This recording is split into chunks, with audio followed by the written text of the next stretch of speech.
So let me ask you about the economic numbers and data today, because the U.S. economy added over 300,000 jobs in March. Good numbers. Unemployment rates declining slightly, wages rising faster than inflation. Explain why some people are saying, yes, this is a good report, but bad news potentially for Biden because of the impact it may have on the decisions the Fed makes.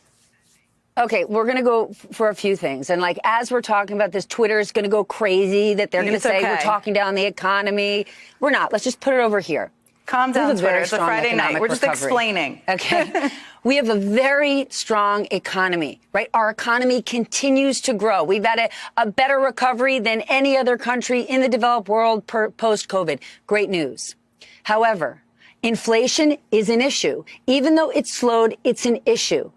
What the president and what the country would like is for the Fed to cut interest rates, to lower borrowing costs. And when the job market is still this hot, that might make the Fed hold off. Now, when you look at the job market this hot, you realize this is great for America. There's an immigration story in there, Jen, with all those immigrants who are coming into the country. They're getting scooped up into the labor force in this country. But the issue for the president, the not good story is, despite all of this positivity, he has the overhang of inflation.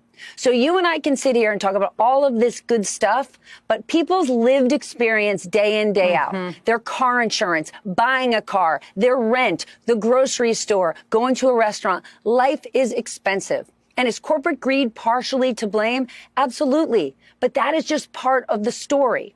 And, you know, it is really good news that we're seeing wages go up in California. Minimum wage is about to go to $20 an hour. That's great news for our labor force. And while that shouldn't automatically mean we should expect higher prices, it is what we end up getting. So if you own a small business out there, Jen, if you owned a sandwich shop and you are now paying your employees more money, and that's going to help retain employees, it's going to help attract employees, in the end, you might end up charging more, because all sorts of your input costs are going up. It's something we have to currently get used to, but it makes this to be a difficult communications challenge, and that's your expertise for the White House.